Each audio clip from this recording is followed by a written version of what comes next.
आज के समय में मैं आज आपसे ये बहुत ही ज्वलंत विषय है इस समय वायरल फीवर। वायरल फीवर जिस तरह से हम लोगों ने पिछले 2020, 21, 22 में कोविड का प्रकोप देखा। कोविड भी एक वायरल फीवर था, लेकिन उसकी इम्यूनिटी हमारे शरीर में नहीं डेवलप हुई थी। इस वजह से उसका कुप्रभाव हमारे शरीर पर बहुत ज्यादा पड़ा। काफी लोग मरे भी, काफी लोगों की जानें गई। आज के समय में ये जो हमारी इम्यूनिटी है ये डेवलप कर गई है, लेकिन फिर भी इस बारिश के समय में बहुत सारे इस तरह के वायरल फीवर पनपते हैं, विशेष तौर पर जिसमें डेंगू बहुत ही कॉमन है और वो बहुत लोगों में जिनकी इम्यूनिटी बहुत स्ट्रांग होती है आ करके भी उनको इन्फेक्शन होता भी है, तो वो बहुत जल्दी ही 2-3 दिनों में खत्म भी हो जाता है। लेकिन जिनकी इम्यूनिटी थोड़ी वीक होती है, डेंगू का ज्यादा एक्सपोजर उनको होता है, तो ऐसे एक्सपोजर में, हेवी एक्सपोजर होने पे डेंगू का प्रभाव उनके शरीर पे आता है, जिसमें प्लेटलेट की कमी होना, बुखार, खांसी और हेडेक, कई तरह के लक्षण पैदा होते हैं। तो उस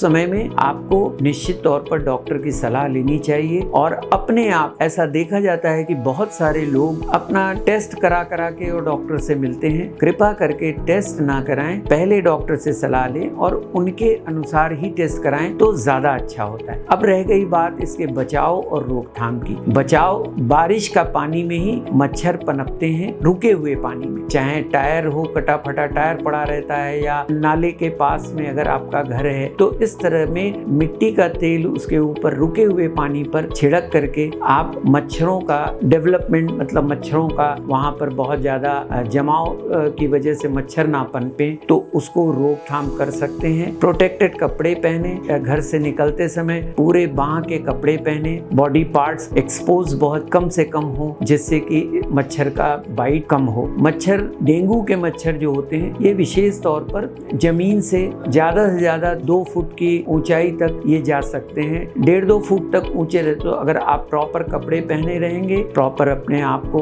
प्रोटेक्टेड रखेंगे, तो निश्चित तौर पर इस बहुत भयंकर बीमारी से तो नहीं कहा जा सकता, क्योंकि मृत्यु इस तरह के मरीजों में बहुत कम होती है। हार्डली 0.1% से भी कम लोग की मृत्यु होती है जिनमें इसका एक्सपोजर बहुत ज्यादा होता है। आज के डेट में जैसे H1N1 वायरस, तो ये भी एक अलग तरह का वायरस है। इन्फ्लुएंजा वायरस, तो ये अलग अलग वायरसेस से ये वायरल फीवर्स होते हैं। बहुत से, जैसे अब इन्फ्लुएंजा फीवर है, उसकी इम्यूनिटी हमारे बॉडी में डेवलप हो चुकी है, तो बहुत लोगों को सर्दी जुकाम खांसी होता रहता है, वो जल्दी से जल्दी ठीक हो जाता है। जिनके लिए हमारी बॉडी अपने आप को तैयार नहीं कर पाती या जिनका एक्सपोजर बहुत ज्यादा होता है, तो ऐसी कंडीशन में वो ज्यादा खतरा हमारे शरीर में पैदा करता है। और एक बार अगर डेंगू, सच बात तो ये है कि वायरल फीवर का कोई ट्रीटमेंट नहीं है हमारे मेडिकल साइंस, और उसको केवल हम लोग बचाव करके और अपनी इम्यूनिटी को, आज के समय में भी ऐसा नहीं है कि कोविड नहीं हो रहा है, लोगों को कोविड हो रहा है, लेकिन अब वो इम्यूनिटी धीरे धीरे बन गई है लोगों में। तो अगर